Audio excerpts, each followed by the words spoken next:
గుండె నిండా గుడి గంటలు టుడే ఫిబ్రవరి 24th ఎపిసోడ్. డిచ్కి బాబా దినేష్ గారిని వలేసి పట్టుకున్న బాలు రోహిణి ఇంకా తప్పించుకోలేవు.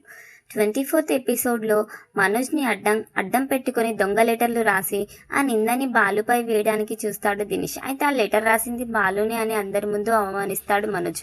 అయితే నేటి ఎపిసోడ్లో మనోజ్కి గట్టిగానే బుద్ధి చెప్పాడు బాలు.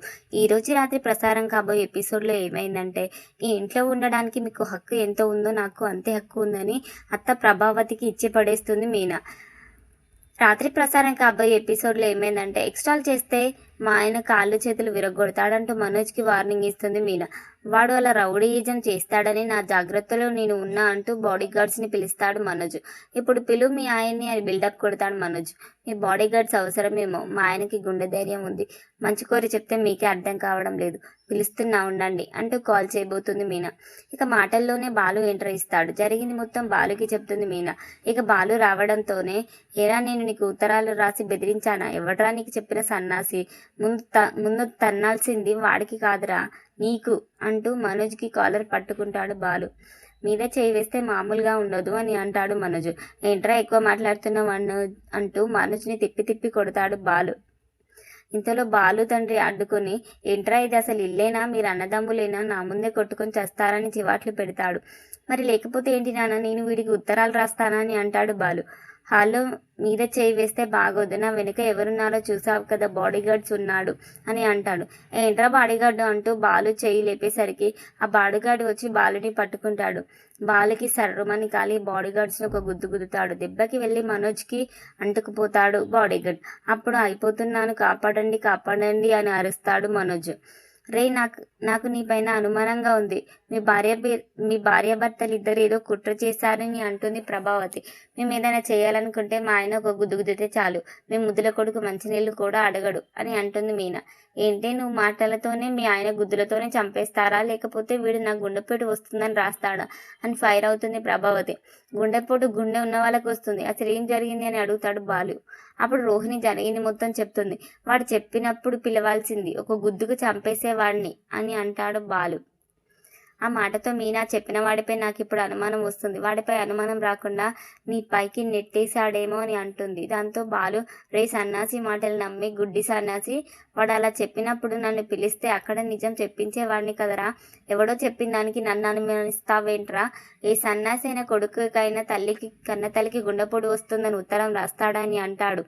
ఇక రవి శృతులు అందుకొని, ముఖమోహం తెలియని వాడు ఇలా ఉత్తరాలు రాస్తున్నాడేంటి, నీ వీక్నెస్ ఏంటో వాడికి తెలిసి ఉండాలి, ఇలాంటి వాళ్ళ గురించి పోలీసులకు చెప్తే వాళ్ళే చూసుకుంటారని అంటారు.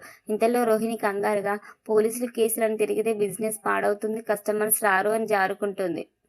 ఇక బాలు, నాకేదో తేడా కొడుతుంది వినా, మనోజ్ గారిని ఎవడో ఎందుకో ఏడిపిస్తున్నాడు, నన్ను ఎందుకు బుక్ చేశాడు, నా పేరు ఎందుకు చెప్తున్నాడు, పోలీసులకు చెప్తా అంటే రోహిణి వద్దంటుంది. నాకు అక్కడే డౌట్ వస్తుంది, ప్రతి విషయానికి పార్లరమ్మ ఎందుకు అడ్డుపడుతుంది, దీనికి దీనికి ఇక్కడితో వదిలేయకూడదు. అసలు ఈ మనోజ్ గడికి లెటర్ ఎవరిచ్చారు, వాళ్ళని బయటకు లాగితే మొత్తం వ్యవహారం బయటపడుతుంది అని అంటాడు బాలు. ఆ మాట విన్న రోహిణి, అమ్మో బాలు ఈ విషయంపై దృష్టి పెట్టాడంటే ఈజీగా వదిలిపెట్టాడు, ఇప్పుడు ఏం చేయాలరా దేవుడా అని తల పట్టుకుంటుంది. ఇక రోహిణి తన స్నేహితురాలు విద్యని కలుస్తుంది. ఆ దినేష్ గాడు బాలుని ఇరికించి చచ్చాడు. ఇప్పుడు బాలు నుంచి ఎలా తప్పించుకోవాలో తెలియడం లేదని హడలిపోతుంది. అవునే, బాలు వదిలిపెట్టాడు, ఏదోటి తెలిచేస్తాడని అంటుంది విద్య. ఆ మాటతో రోహిణి, బాలు తన జీవితంలో ఏ సమస్య లేకపోతేనే ఇతర వాళ్ళ విషయంపై దృష్టి పెడతాడు. బాలు మీనాకి ఏదైనా సమస్య వస్తే అప్పుడు ఇలాంటివి వదిలేస్తాడు. శివ దొంగతనం చేసిన వీడియో బాలు మొబైల్లో ఉందని గుణ చెప్పాడు కదా, ఆ వీడియోను సంపాదిస్తే సరిపోతుంది అని అంటుంది.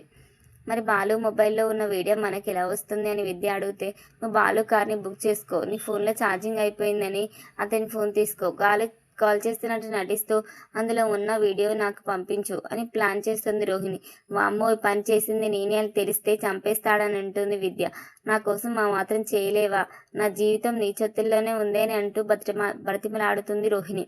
ఈ వీడియో బయటకు వస్తే మీనా ప్రమాదంలో పడుతుంది కదే అని విద్య అంటే, దానికి అలా జరగాల్సిందే, దానికి చెక్ పెడితే నాకు ఎలాంటి సమస్య ఉండదు అని విద్యని ఒప్పిస్తుంది రోహిణి. మరోవైపు మారువేషంలో ఉన్న దినేష్ని వెతుక్కుంటూ గుడికి వెళ్తాడు బాలు. వాడు దొంగ స్వామీజీ జనం చిత్తకొట్టడంతో పారిపోయాడు అని ఊరి పెద్దలు చెప్పడంతో పాటు కొట్టినప్పుడు వీడియో బాలుకి చూపిస్తారు. అయితే వీడియోలో ఉన్న దినేష్ తెలియకపోవడంతో షాక్ అవుతాడు బాలు. ఆ విధవ మళ్ళీ కనిపిస్తే నాకు ఫోన్ చేయమని గుడి పెద్దలకు ఫోన్ నెంబర్ ఇస్తాడు బాలు. ఇక విద్య ప్లాన్ ప్రకారం బాలు కార్ని బుక్ చేసుకుంటుంది. ఫోన్లో ఛార్జింగ్ అయిపోయిందని బాలు ఫోన్ తీసుకుంటుంది విద్య.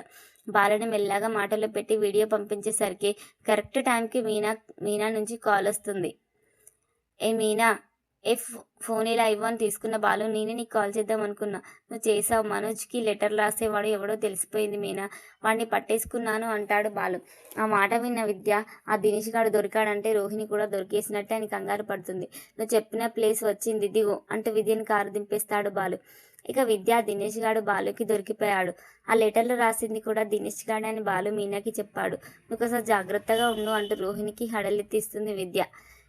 ఇక అంతా కలిసి భోజనం చేస్తుంటే బాలు వస్తాడు. ఆ లెటర్ రాసింది ఎవరో తెలిసింది. రే ఎడ్డి మనోజ్గా గుడిలో ఓ సన్నాసి ఉన్నాడని చెప్పావుగా, వాడు గురించి కాదు, గతంలో వాడు ఒక పెద్ద ఆవిడని గుద్దేసి పారిపోతుంటే పోలీసులకు అప్పగించాను, వాడే వీడు, వాడిని పట్టుకుంటాను, వదిలిపెట్టేది లేదు అని అంటాడు బాలు. లేదురా బాలు, వాడిపై పోలీస్ కంప్లైంట్ ఇవ్వు అని అంటాడు తండ్రి. అబ్బాయి ఇంత చిన్నదానికి పోలీసులు వరకెందుకు అని అంటుంది రోహిణి. వాడు దొరికితే ఎవరి కథలన్నా బయటకు వస్తాయనా అని అంటుంది మీనా. దెబ్బకి షాక్ అయిన రోహిణి, నువ్వు ఉద్దేశం ఏంటని అంటుంది. కంప్లైంట్ ఇస్తే లోపలికి వెళ్ళేది వాడు, నువ్వెందుకు టెన్షన్ పడతావు, ఎందుకు మధ్యలో నువ్వెందుకు వద్దంటున్నావు అని అంటుంది మీనా. ఆ మాటతో ప్రభావతి, అవును కదా, నువ్వెందుకు అడ్డుపడుతున్నావు అని అడుగుతుంది. అంటే బిజినెస్కి ప్రాబ్లం అవుతుందా అని అంతే అని అంటుంది రోహిణి. అలాగని వదిలేస్తామా అని అంటాడు మనోజ్. అలా ఎందుకు వదిలేస్తారా, మొత్తం బయటకు లాగుతా, వాడెవడో ఇంట్లో వాళ్ళతో వాడికి ఉన్న కనెక్షన్ ఏంటో బయటకు లాగి మరీ వాడికి